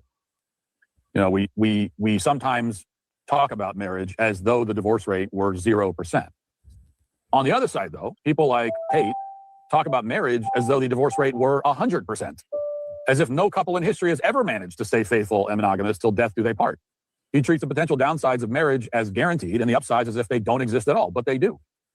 And in fact, on second thought, the question, what will I get out of it, or what do I get out of it, is not entirely fair. Why? I can't say. Why is it not fair? It's not entirely fair. Why? What you will get out of marriage. Oh my God. Because I can't look into your future. I can't control for every possible factor. I can't force you to choose the right spouse, nor can I force you or your spouse. Bullshit. Come on, man. Sound like a woman right now. I'll do all the things in a marriage that are necessary. What the hell is this guy? What the? You just heard the bullshit this man just said? This is the type of stuff that feminized liberal, this is like gibberish, talking around in circles. This is like that snake oil salesman sells you bullshit. That don't even make no damn sense what he just said. This is when somebody trying to sell you bullshit. Let's continue. And this is the ego. He thinks he is so sure that his marriage is going to work out, but you're only in your 30s, maybe early 40s. We don't know what the future's like for you, but they think they know everything. They have these huge egos, all of them, commentators. It's stable. Like, we're the worst breeds of human. Happy. Most of the time when a marriage falls apart, it can be that there's one clear bad guy who did something destructive and was betrayed the marriage. That can happen. Usually when a marriage falls apart, it's because you've got two people and neither of them were doing the things necessary to keep it together. And so I can't control for that. But I can say they always find a way to blame the man. Yeah, that's true. Even like in this, they always find a way to blame the man. Yeah, so it's always it's either a me problem or it's a we problem. They're talking about how he should have just known that she was gonna fuck him. It's like how would he know that she was fucking her boss? You know what I mean? Like, you wouldn't really think that. Are you fucking Brett Cooper? No, right? So he's not going to assume they're banging. What you can get out of marriage, and what a great many men, billions throughout history, including myself, 15 years in with 6 kids, have gotten out of it. Again, ego. Look at me. Look at what I did. It worked for me. Your wife was old and you got him through IVF. Can we just be real here? 2 twins in her 30s. Do you think I'm stupid? It's LARPing. LARPing. So what you can get is the love, fidelity, and lifelong companionship of a woman who you love and who is devoted to you. You can get that without marriage. And to whom you are devoted in return. What you can get, what billions of men have done. And by the way, men aren't getting that. That's not true. Men are not getting devoted wives. Are children you love and who love you. You can have kids outside of marriage. Yeah, you can. Yeah, that's true. The biggest divorce going on right now is the Great Divorce. And I think it's social media inspired. So this whole idea, we're seeing people now with 15, 20, 30 years of marriage getting divorces, and it's initiated by mostly women. So this idea of life or being together with somebody for life in the modern era, you said it's what happens after the divorce. Absolutely. But we're seeing now the Great Divorce. People are going out after 20 plus years. So this idea of life, I don't know what he's talking about. The only thing you get in marriage is you get less leverage. Yes. You get a contract from the state. Carry on your legacy, your bloodline, and your family name. You can have a family that is stable and whole, one that gives you a sure sense of purpose every single day of your life, a family you live with. There it is, sense of purpose. They say the same thing in the Black community, right? A sense of purpose, okay? A sense of doing the right thing, right? And share your life with, and serve, and lead, and raise. Okay, so you can get love, meaning, purpose, and legacy. Mm-hmm. That's what you can get. He sounds just like the black guys. He sounds just like the pro-blacks, okay? The exact same thing, all those intangibles, okay? But she wants tangibles, okay? You can't go to her with the same thing, okay? With intangible shit, she's not going to take you. Well, you're supposed to walk in, roll the dice on intangibles. It's not an emotional argument because those are not emotions. Those are real things. Those are nothing less than the greatest things life has to offer. So what can you get out of it? I don't know. the greatest things in life is what you can get? A maze human in the clouds. Probably so. You can get that without marriage. Yeah. Stupid argument. There's nothing greater, nothing that can bring you more joy or make your life more worth living. So what you get or can get in a word is basically everything. But it should also be said that as men, our concern should not be only what we get. What do I get is a fair question. And if the answer were nothing, then you shouldn't do it. But it's a fair question. It should not be the only question. You know, Tate says he has kids anyway, so he doesn't need marriage. But okay, well, what would his kids get out of him being married to their mother? Nothing. The kids wouldn't even know. You can get a ring. You don't have to get married with the state. Well, they would get a stable household with a father who's present every day, leading, guiding, and teaching them. You can get that without marriage. Now, it's true that you can have kids without getting married. Plenty of people have done that, but or not have them at all. All of the studies, all of the research, all of our experience as human beings show us that children are in a far better position with far better outcomes when their father is married to their mother and present in the home, providing not just financial support, but a daily example of how to live. I mean, right. But in other words, you make better citizens for the state, okay? But the state is not helping you do that. They expect you to fall on that sword for nothing. At least in the military, you get 3 hots and a cot, okay?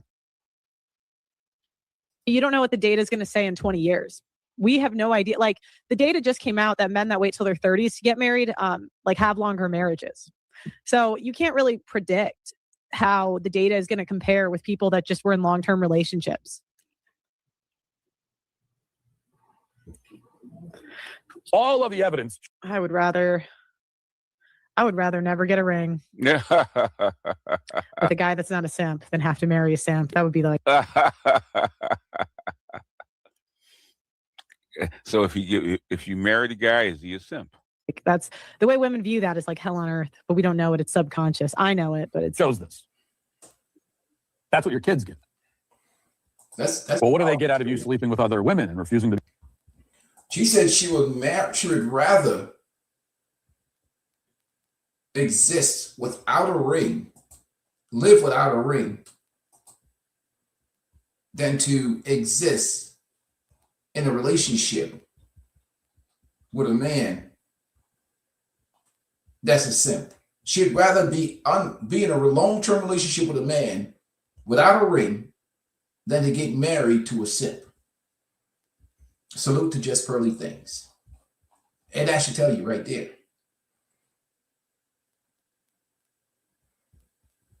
And that is very true. Outcomes for single father households are the same as 2-parent households. Very true. Very much true.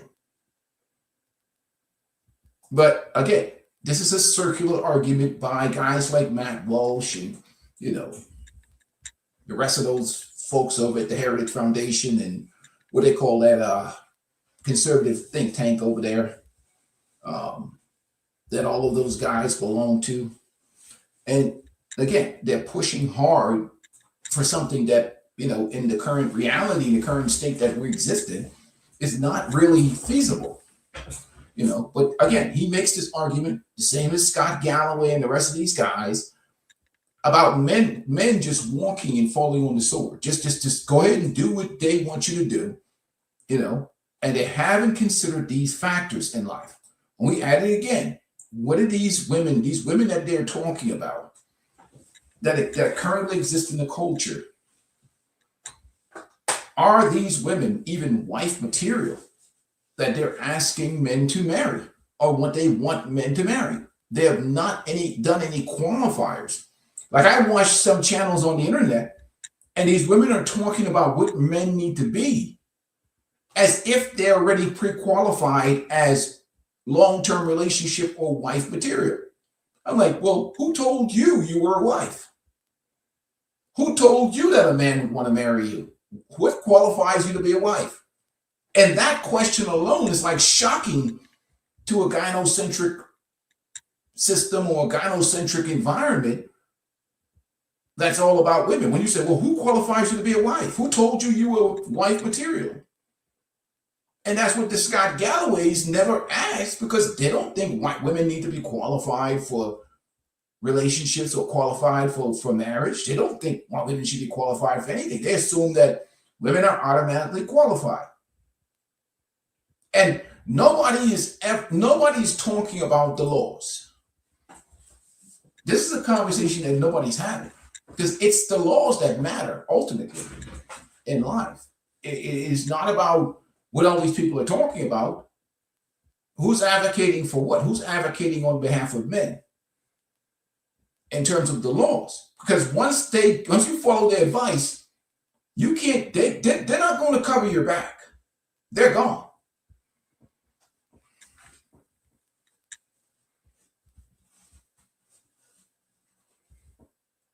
Exactly. You said the biggest letdown is you have to train all of them to be a wife. That should have been yes, exactly.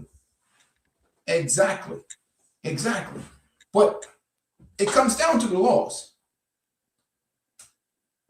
Which group of people that are advocating for marriage are talking about updating the laws to match or meet the current dynamics of society that has changed? What the feminists aren't doing that. The women that say they want to be married, they're not talking about the laws. They don't care because the laws are favorable to them. If the laws was unfavorable to them, that'd be the first thing was on the table. We saw what happened in China. In China, when they changed the laws back in January, the women flipped out. They couldn't just take men's property. They couldn't just get resources from men for just marrying them. The women said, we don't want to be married anymore because we can't just steal from men. It happened in China. This was it January of this year. China's new laws. Let me show you how much the laws matter. He said China's not cucked out. Hey, salute to you, man. Appreciate the $5 super chat. Hey, he said get Towser. Get Towser 4961. Appreciate your stuff. Excellent commentary now. It's a good show.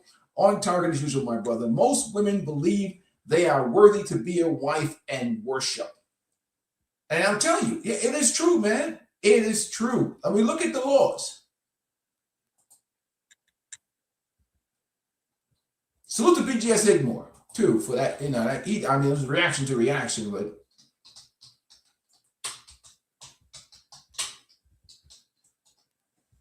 but China,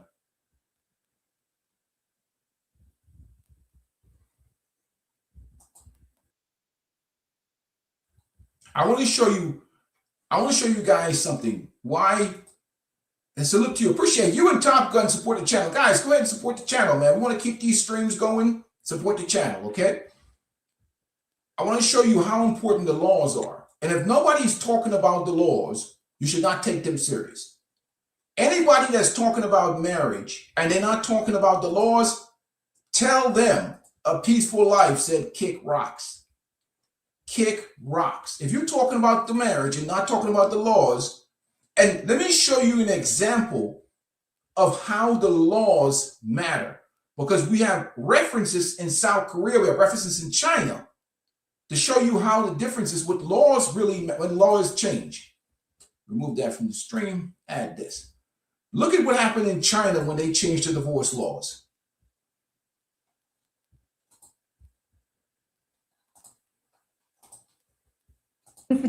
Have you seen the new marriage law? It says that whatever money you earn is yours. What's yours is yours, and what's mine is mine.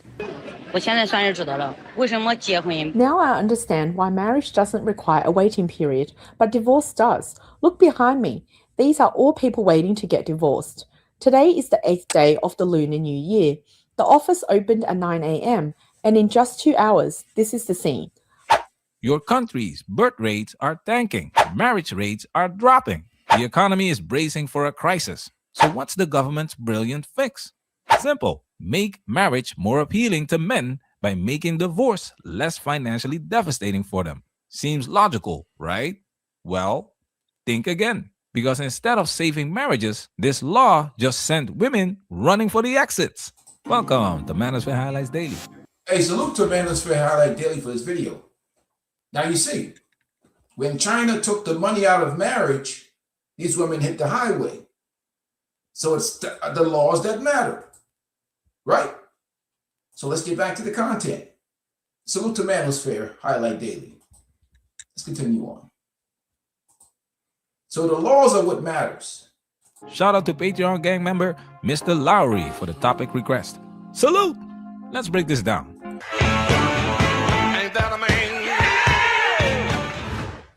On February 1st, 2025, China officially implemented a new divorce law, and the impact has been massive.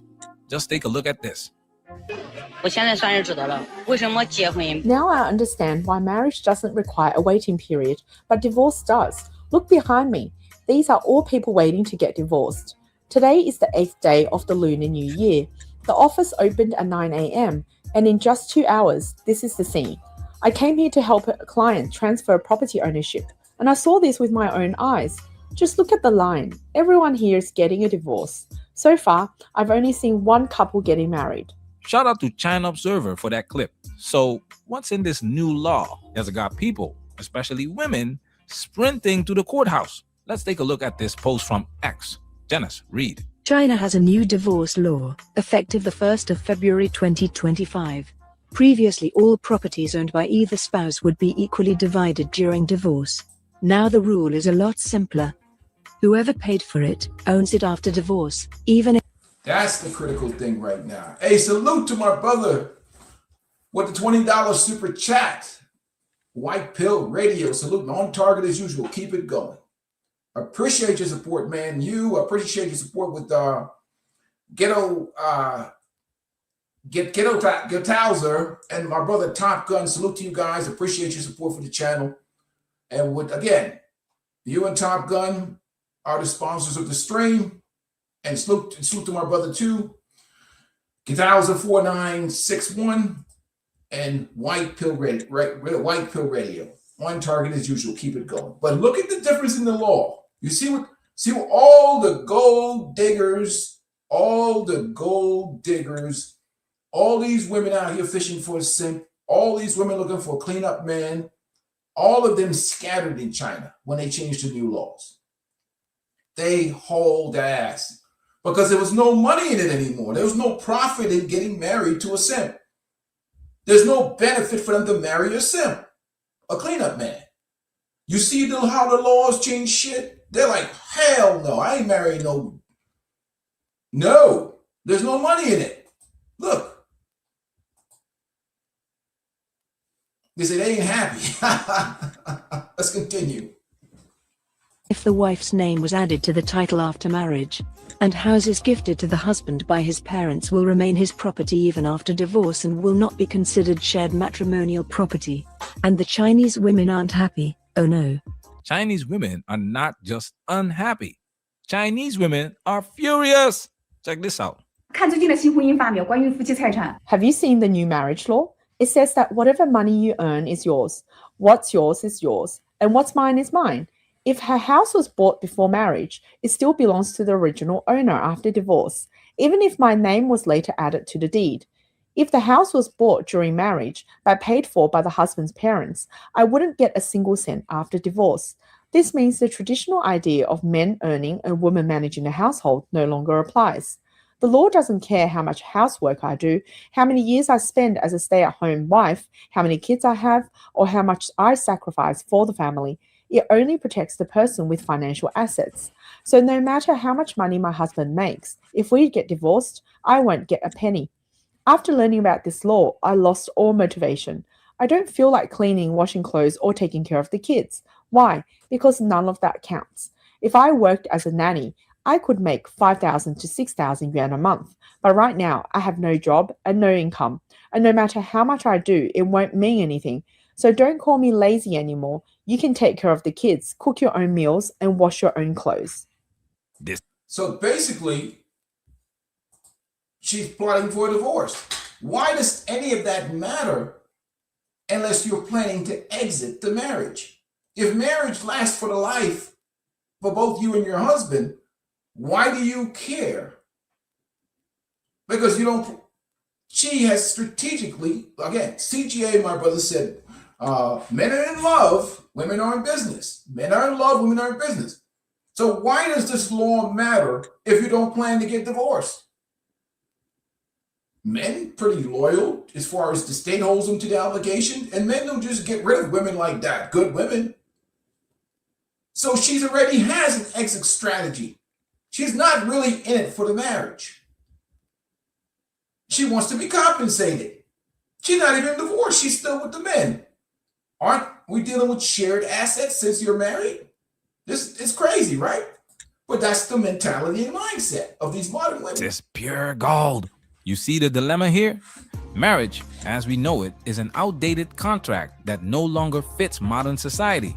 Men avoided marriage because they knew divorce could financially ruin them. Now that the law protects their assets, women are the ones backing out because now they could walk away with nothing. Like I always say, women are women first. It's in their nature to prioritize security and resources. And when the game changes, so does their strategy. According to Yale sociologist Emma Zhang, Chinese divorce laws have had a major impact on women's well-being. Janice, read. The reform significantly harmed women's well-being. It caused a 1-point drop on a 5-point life satisfaction scale for 1 in 15 married women, a major outcome given the vast number of individuals affected. Interestingly, the ruling had no significant effects on men's well-being. Translation? Women aren't upset about losing love. They're upset about losing financial security. This is why men need to wake up. Women don't love the same way men do. They love opportunistically.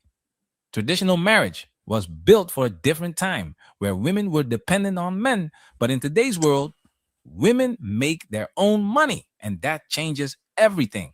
Check this out. Have you ever noticed that 80% of women in the beauty industry are divorced? And many of the most successful ones are also divorced. Hey, once again, appreciate you, all you guys who support the channel. And salute to my brother, Dr. L Podcast. Guys, make sure you subscribe to his channel. He said, this is wild. So when you take the money out of it, all the bullshit stops. When you remove the money from marriage, these modern day women won't touch it. Know what they're going to do? You would have 6 or 7 women go be in a relationship with an alpha. If you remove the money out of marriage, you have one guy with 6 or 7 women. That's the new reality. One guy with 6 or 7 women, and then you're going to have prostitution. Those are the 2 factors. One guy is going to have plenty of women. The other guy is going to have prostitution. And there's going to be those percentage of women that actually want to be genuinely with one man, be with one man that they like and love. Those 3 dynamics would happen in society once you take the money out of marriage. The poly situation, the genuine situation, and prostitution. Those 3 dynamics. When you take the money out of marriage. What's going to happen now with high inflation, especially when Kevin Walsh takes over the Fed, is that you're going to have a situation where there's going to be a tremendous amount of fishing for cents. I call cleanup men fishing. The churches are going to be, pushing it. The society is going to be pushing it. These modern women feminists are going to be hunting for a simp. That jellyback that they wouldn't touch when he was 22, we're looking for a cleanup man right now. This is a cleanup man environment, 2026 and beyond. He said, well, salute to Dr. L, man. He said, and that day, 7 women shall take hold of my man. Yep. Saying we'll eat our own bread and wear our own apparel. Only let us be called by the name, by thy name, to take away our reproach. Isaiah 4:1. And that's what's going to happen. So the money's out the game. Now, don't think that this feminist virus is not global. South Korea is really bad. South Korea, but they've dealt with their feminist problem. And unfortunately, their population is about to die out, South Korea. China, systematically through the CCP, the Communist Party, they allowed this into their society because they want to compete on the global economy and be dominant and control. But they destroyed everything. Almost destroyed their culture. So they said, hell no, we're getting rid of this feminism now. They banned OnlyFans. They changed the marriage laws because they realized that this was destroying their culture, and they didn't want it to destroy society like how it's eating away at American culture and American society. So they got rid of the OnlyFans because, you know, the digital prostitutes and the jellyback simps love that stuff, you know, and that deteriorates the society. They got rid of that OnlyFans. Salute to China. And they changed the marriage law. Salute to them with that. That's 2 steps in the right direction by banning OnlyFans and dealing with the marriage laws themselves. Because at the end of the day, the only thing that matters the most is the laws. The laws are what matters. And anybody that's not talking about the laws, A Peaceful Life said, is full of shit. Anybody that's not talking about the laws is full of shit. Because that's what matters. That's what's changing. And the evidence of this is China.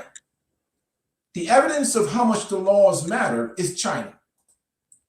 Let's continue. That includes me. I think the main reason is that women today are more independent. They've realized their value and unlocked their potential. And at some point, they start to see that the husband they chose isn't supporting them, isn't helping the family, and isn't taking responsibility for the household.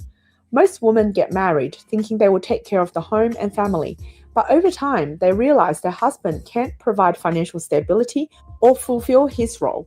That's when they understand that relying on themselves is the only way to have a better life.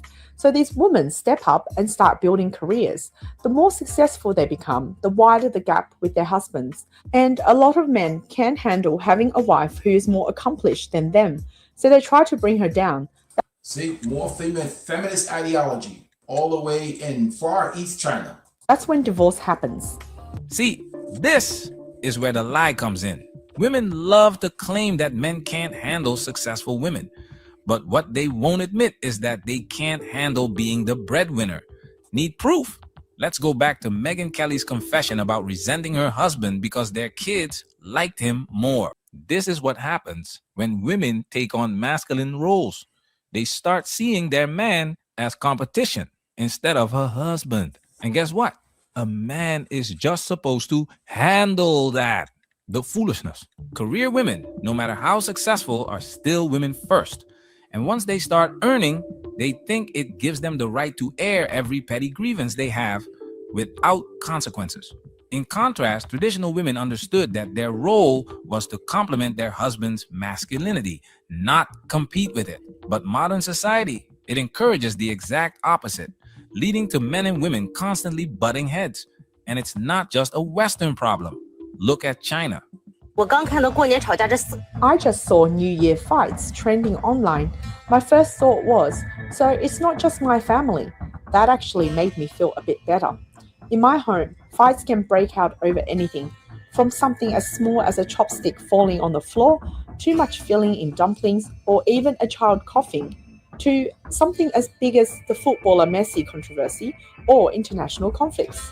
The new year is supposed to be a time of joy, but in reality, the more people gather, the more arguments happen. The reasons are endless. If you can think of it, it can probably start a fight. Even now, I don't understand. Getting together for the holiday isn't easy, so why do people end up arguing? Among the most serious disputes were those between married couples. These conflicts were not limited to verbal arguments. Some escalated into physical altercations, including fights and overturned tables. Fighting over dumpling fillings? At least somebody's cooking. Western women don't even want to make you a sandwich. But back to the bigger issue. Why are men and women struggling to get along? Let's hear from this Chinese man breaking it down. By the way, I'm not just trying to pinpoint, the blame on women. I'm talking about this is an issue between both man and woman. So when everybody only had one child, all the parents, right? This is this generation's grandparents now. Back then, when they were brand new parents, they would say things like, "Oh my God, my son, you're my only child. You are so special. I love you so much. You are the prince. You are the king of the world. I'm going to make you the world's #1. I'll buy anything you want to. You want to go to Florida? You want to visit Disneyland? I'll take you there. You want to go to Vail, Colorado during the winter for a skiing trip? I'll take you there. You want a BMW for your 18th birthday? I'll buy you a BMW. You want a Mercedes? I'll give you a Mercedes. I'll do anything I can to make you happy." And so this is a major major problem, right, for both man and woman. And they're telling their daughters, oh my God, you're a princess. You're so beautiful. You're 1 in a million. You're future Miss Universe. You're going to enter all these beauty pageants. You're going to be a runway model. Oh, girl, you are a 10. You're so special. You deserve a top 1% man. So yeah, a lot of this generation, right, the obviously for me it's different. Yes, I do have 2 siblings, and this is partly due to the many divorces in my family. But the next generation of these Chinese people, yeah, they're screwed because they've never ever been told no their entire childhood. What do you think happens when they grow up? What do you think happens when they get married when they're 25? When for their entire childhood they've been told that, oh my God, you are king, you are number 1, you are the prince, right? You are the god of the world. Or you've been told that, oh yes, you go queen, slay, you're a princess, you're so special. And yeah, of course, when they grow up, they're going to act like a little bitch. What do you think, when you have these 2 people, both who grew up as the only child in their family, both have been basically completely spoiled rotten. They have never ever been told no in their entire life. And yeah, what happens? What do you think these couple, when they can meet, let's say when they're in university, when they're 18 years old, and they date for a few years and they get married at 24, there's a 90% chance that marriage is going to end up in divorce, because you have 2 people who have never ever been told no in their life, and they're completely spoiled rotten, right? And so this is a massive, massive crisis. Boom! Main character syndrome strikes again. Basic sociology, guys. The one-child policy created an entire generation of entitled individuals, and now it's biting China in the ass.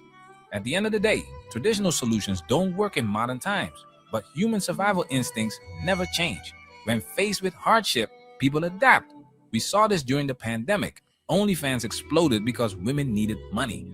Now, with divorce laws changing, women are rethinking marriage altogether because it no longer guarantees them a financial parachute. So what's the lesson here for men? Don't get married. Fellas, stay sharp, stay focused, and as always, management, we working. Protect yourself at all times. Hey, salute to Manosphere Highlight Daily. And again, China created its own monster. You add feminism in there, you add social media in there, you create a monster. And that's the fundamental problem. And that's why we get back to the crux of everything. With all the system society the way it is, inevitably you need stronger laws. The laws matter. You have to take the money out of the institution of marriage. Take the state out of the institution of marriage. The laws change, and the state's got to get out of it. Because with the current environment, what we're trying to do now, we're trying to ask men to hold on to some imaginary social contract or social system that does not exist anymore. It's gone. Modern women, modern men. But we're still trying to get men to hold to these provider and protector traditional values. And we got the people, I call them the plantation herders, the Matt Walshes and the Scott Galloways of the world, selling the dream of this white knight syndrome, selling the trend, leading men to their doom. None of these guys are going to change the laws. The laws are that matter. The laws are what matters. That's what matters, and that's what again. That's the only thing that matters. It's the laws in the current environment. And none of these are really dealing with the reality of men have to face that these women, there's nothing virtuous about what's going on with them. Period. Now, and this is a topic that we'll cover more in discussion. But if you guys want to support the channel, you're welcome to support the channel. Again, we want to keep the content going. Appreciate the guys that support the channel. Of course, my brother, White Pill Radio, salute to you. Get Hauser, 4961. That's how you pronounce that. And of course, we got to get Top Gun. Top Gun in here donated. Member for 26 months.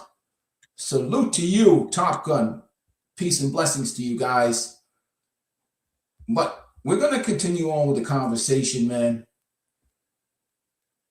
Well, I think what it is too is that it's about the money. Like it comes down to the money and the fact that women shop. Women spend money. And the society is ran on capitalism and growth and consumerism and spending. Married people, you get married, you got to buy new houses, new cars, shopping and kids and schools and tax bases. And the government needs bodies. The government needs marriages. The government needs women both empowered so that they can control some semblance. Because think about it. If a woman's under the control of a man, the spending is going to go down if she's submissive and she obeys her husband. But if she's a feminist, ball-busting, matriarchal woman, and she has a cucked man, she can control him. We buying that car today. And he's like, okay, Dad, we're going to buy that car. Or we're spending this. So he really doesn't have control over his household. So the government get the kids, the families, the tax bases, and they get the control too, because now that man is not in control. The woman is spending, because women do vote. So it's a cuck system that works best for the government. Married simps. That's what works best for the government. Not married, patriarchal married dudes. The spending is under control. The woman's vanity is under control. He's telling her, no, we ain't buying that. We're not racking up that credit card. Exactly. It's a good point. Yeah, they want the fat female dollar. A lot of the decisions that are being made are just purely about money, finances, just money. Follow the money. The money tells the truth. I just follow the money. And now in an inflationary environment, it's even more critical for men. They want to push this marriage thing because, again, all these government programs are going to be dwindled down. All these programs that benefited the women, the Section 8 and all these other programs, these people on the right who wants more babies are going to get rid of those programs because they understand that it's propping women up and helping keep the childbirth down, which inevitably translate into the effects of the tax basis. It affects the economy. It affects spending. It affects housing, not even buying houses. Not even having the school, you have a school system where the population is going to start going down. Look at South Korea. South Korea really is an example to be studied. You have to study South Korea.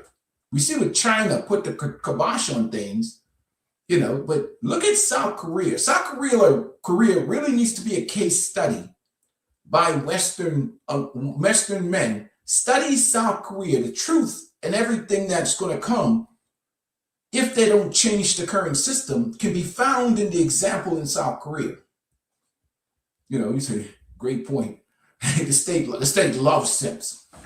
That's why they've tried so hard to feminize men for the last, 100 years. They've tried to feminize men for that reason. Simps make money, hand it over to women. Women spend money. You see? That's the best system that exists for capitalism. Simp make, woman take, woman spends. It works. It's the best. So even the Galloways and the Walshes of the world, they operate on the same mindset. Cucked, simp, married, strong, empowered woman. She spends money, boosts the economy. And that the oligarchs or the 1% men collect all the profits. They don't care that guy. And if she divorces him, it's still a transfer of money and wealth. What is she going to do with that money? She's not going to keep it. Many divorced women are broke, fishing for another simp, especially if they don't have lifetime. If they don't get lifetime alimony, they'll run out of money quick and they'll be looking for another simp. That's what happens to these divorced women. So she's going to remarry a cuck. And the system repeats itself again. You see? Divorce one simp, marry a new simp. You see how the money keeps moving? But the guy stays enslaved. She's enslaved to consumerism and capitalism and debt. But it's a stem cycle that repeats itself over and over again. They don't really want men in charge for that reason. They don't want masculine, patriarchal males in charge because it's just bad for the system. But, cucks are great for capitalism. I'll be honest with you. But then they didn't anticipate the effects of the manosphere and the red pill, and it really is a disruptive to the system. That's why they tried to take out the Tates and the manosphere guys. They try to take them out, demonize them, make them misogynists, make them women haters, because they disrupt the spending. So the best way to destroy somebody is to demonize them, to not talk about whether they saying is truth or not, but to recast them and reframe them as evil, demonic men. When in reality, those were red pill, the manosphere, and all these other movements, it's just a side effect of an environment that is completely toxic and hatred towards men. So they focus on the Tates of the world, but not focus on the system itself. That's creating the problem, because it fixing the system goes against the agenda of capitalism and spending. You know, and like I say, the conservatives are double downing on the bullshit, trying to sell bullshit to a toilet, aka us. They are, man. It's a sad state of affairs. But I think the red pill has pretty much broken them with the Tates of the world. They have admitted defeat. Now I think they're going to just come to the table and try and negotiate with those guys, or they're going to be forced to do the one thing that they don't want to do, is focus on the Lord. I mean, there's no other choice. But anyhow, guys, appreciate you guys for supporting the channel. You guys are welcome to support the channel. Support independent content. Gentlemen, ladies, whoever's watching, there's the link. If you want to support the channel, you're welcome to do so, but just make sure you hit the like button. Peace and blessings to you guys. I'm out of here for the day, man. Hey, again, White Pill Radio, appreciate your support for the channel, man. So as you Top Gun and my brother Get Hauser, and of course Top Gun. I got to put you guys back on the stream. You guys have sponsored the stream today. Appreciate your support. And I'm out.